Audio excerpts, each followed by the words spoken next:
دستګاه په یو ډېر مهم ارګان در سره خبرې کوم. لارج انټسټاین یا زموږ سترې کولمې یا غټې کولمې.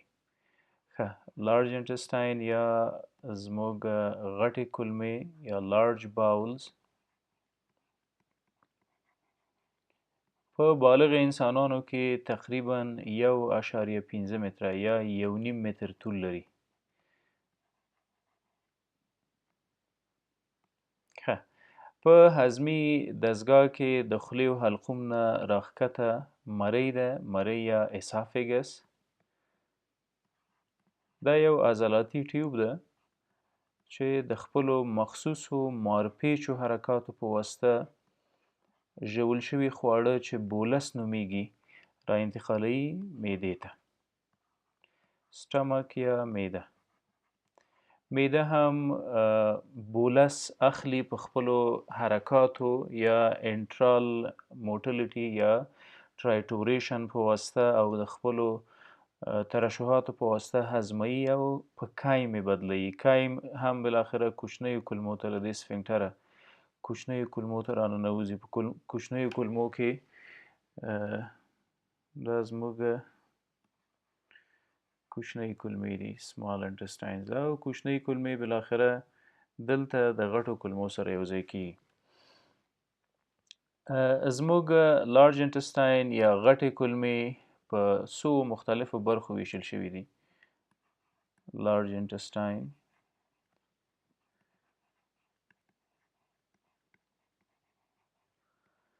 ښه، لارج انټسټاین د ایلیوسیکل جنکشن نه شروع کیږي. د ایلیوسیکل جنکشن نه شروع کیږي تر انس یا مقعده پورې دوام کوي. دا ایلیوسیکل جنکشن ده، ایلیوسیکل جنکشن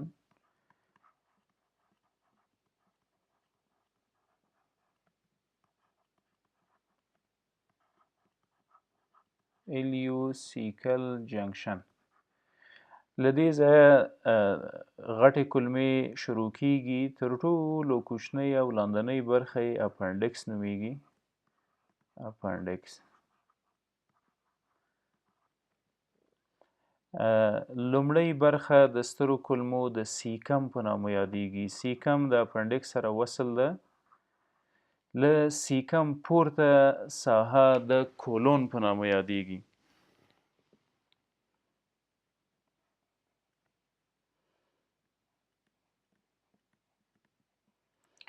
کولون له دې ځایه شروع شوی ده، همداسې پورته ځي تر دې ساحې پورې ټرانسورس کولون ده. وبښئ، اسنډینګ کولون، دا ټرانسورس کولون، دا هم ډیسنډینګ کولون، دا سیګمایډ کولون، او بالاخره بله برخه د سترو کولمو ریکټم او انل کانال یا د مقعد کانال نومیږي چې په دې باندې مفصلا خبرې کوو. کولون په څو مختلفو برخو ویشل شوی ده. دې ساحې ته یې اسنډینګ کولون وایي. اسنډینګ کولون د سیکم سره نښتی ده او پورته حرکت کوي، ځکه اسنډینګ یا جګیدونکی کولون یا جګیدونکی کولمه ورته وایي. دې ساحې ته د سترو کولمو هیپاټیک فلیکچر ویل کیږي. هیپاټیک فلیکچر ځکه ورته هیپاټیک فلیکچر ویل کیږي چې دقیق همدې ساحه کې زموږ ینه یا ځیګر یا لړمون پروت ده.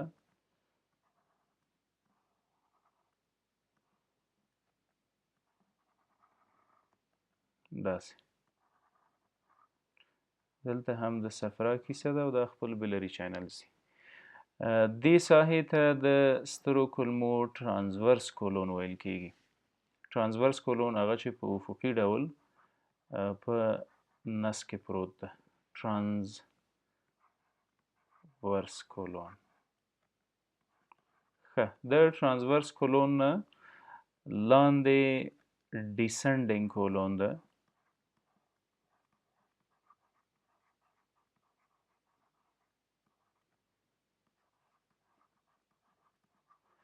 له ډیسنډینګ کولون لاندې سیګمایډ کولون ده.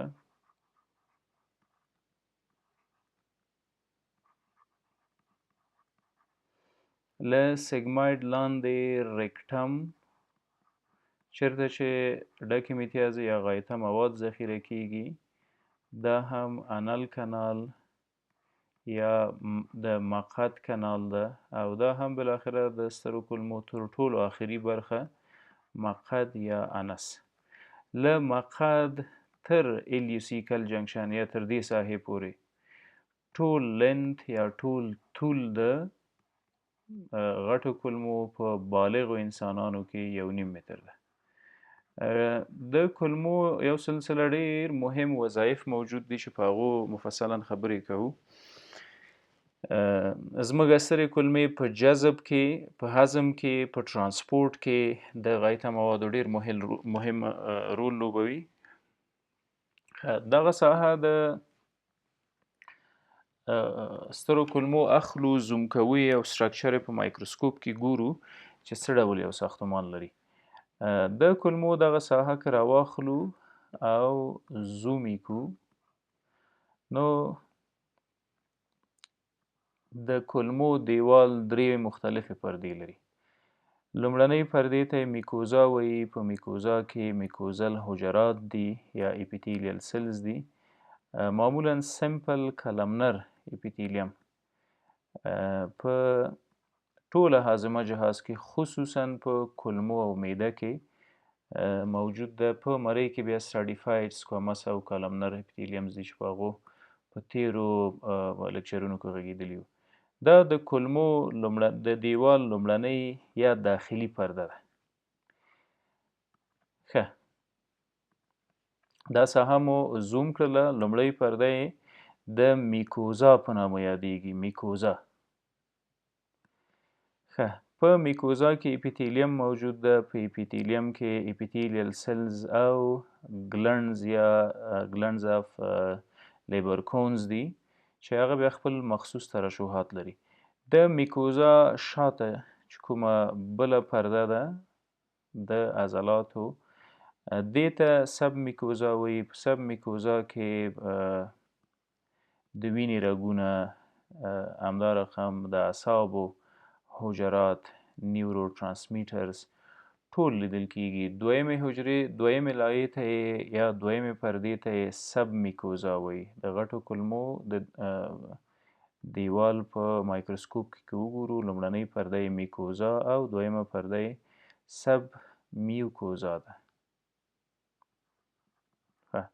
په سب میکوزا کې معمولا زموږ سره د وینې رګونه د اعصابو حجرات دي همدا رقم نیورو وسکولر بنډلز ټول په سب میکوزا کې لیدل کیږي همدا رقم د کولمو ځینې وظایف لکه ترشحات په سب میکوزا کې کیږي د کولمو د دیوال دریمه برخه یا دریمه پرده د مسکولرس په نامه یادیږي په مسکولرس کې د عضلات موجود دي د دغه عضلاتو د کنټرکشن یا د حرکاتو د وجې په کولمو کې مخصوص حرکات پیدا کیږي او دې پردې ته یې مسکولرس وایو مسکولرس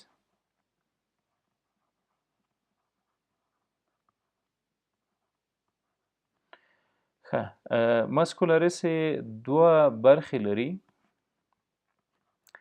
له بیرون نه لومړی له بیرون طرف نه که د کولمو دیوال ته ننوځو نو اوټر لیر یا بیرونی پرده د مسکولرس بخش چې ده هغه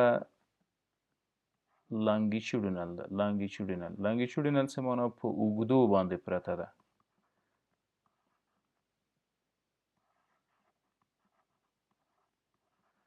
او د مسکولرس داخلي پرده چې کومه ده یا انر لیر کوم عضلات چې په داخلي بخش کې له داخله لیدل کیږي هغه سرکولر دي یعنی حلقوي شکل باندې ده عضلات پراته دي چې دا وروسته بیا په ډایګرام په شکل کې ښیو چې یو څه واضح شي اخري پرده یې د سیروزا په نامه یادیږي سیروزا له پیریټونیم جوړه شوې ده پیریټونیم هغه پرده ده چې د کولمو د هاضمې جهاز اکثریت ارګانونه پوښي خصوصا کولمې نو زموږ د کولمو دیوال که د مایکروسکوپ لاندې ګورو په حقیقت کې داسې 4 پردې لري او میکوزا، سب میکوزا، مسکولریس او سیروزا یې نومونه دي. که همدغه وضعیت په مایکروسکوپ کې وګورو، یعنی دغه ساحه مو واخیسته، زوم مو کړله، داسې یو ساختمان لري په مایکروسکوپ کې. ښه، راځو د کولمو ترشحاتو ته.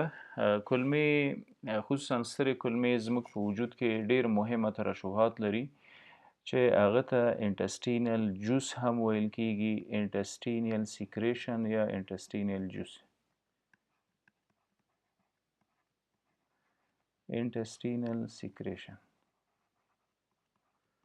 ښه، کوم مواد چې په سترو کولمو کې تولیدیږي، کوم مایات، تقریبا یوه غټه فیصدي یې اوبه تشکیلوي.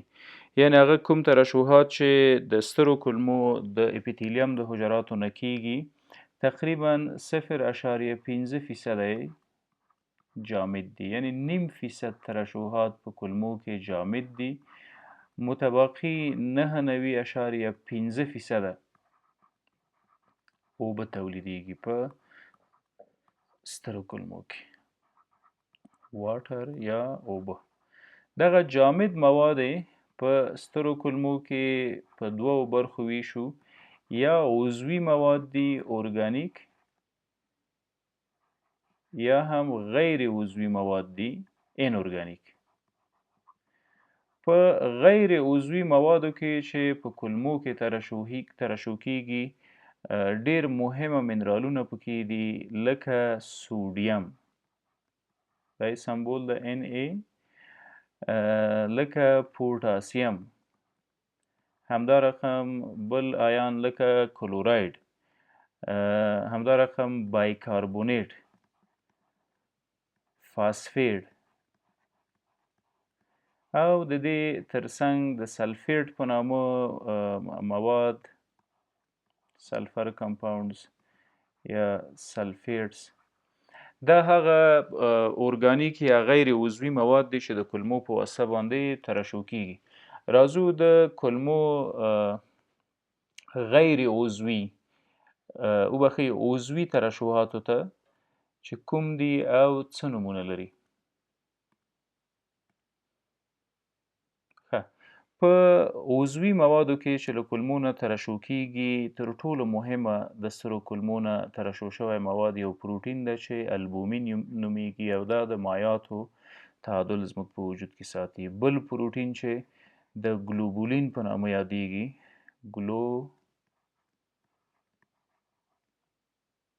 ګلوبولین، دا هم د سترو کولمو په واسطه تولید کیږي. او د میوسین په نامه مواد چې معمولا د ډکو میتیازو په ترانسپورت کې ډیره مرسته کوي، یعنی نچرل لګزیټیوز دي، دا هم د سترو کولمو په حجراتو کې تولیدیږي. همدا رقم د یوریا په نامه مواد زموږ په سترو کولمو کې تولیدیږي. دا هغه تولیدات دي چې د سترو کولمو په حجراتو کې کیږي، خصوصا اپیتیلیم حجرات، او په دغه حجراتو کې د لوبرکانس په نامه ګلنډز یا غدوات موجود دي. ټول بالاخره یو ځای د هضم، د جذب او د ترانسپورت پروسه پر مخ بیایي. د کولمو پر ناروغیو به په راروانو لکچرونو کې خبرې وکړو. په سترو کولمو کې بلا ډېرې ناروغۍ منځته راځي، مثلا انفیکشنز یا انتانونه، التهابات کولی شي په سترو کولمو کې د تکلیف سبب وګرځي. په انفیکشنونو کې امیبیاسیز یا انټي امیبا هیسټالوټیکا ده، همدا رقم جاردیاسیز چې د جاردیا د وجې پیدا کیږي، ای کولای په هکله هم خبرې کوو. وبخښئ، ای کولای خو د سترو کولمو نورماله فلورا ده. د السریټیو کولایټس جمع کرون ډیزیز په هکله خبرې کوو چې دا د سترو کولمو یوه ډیره مهمه موضوع ده. د آی بی ډي په نامه باندې یادیږي، اریټیبل باول ډیزیز.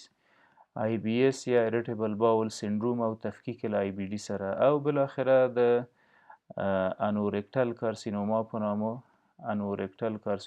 نامه انورکتل CA یا کارسینوما یا د سترو کولمو او مقعد سرطانونه دا هغه موضوعات دي چې په را روانو لکچرونو کې پرې خبرې کوو.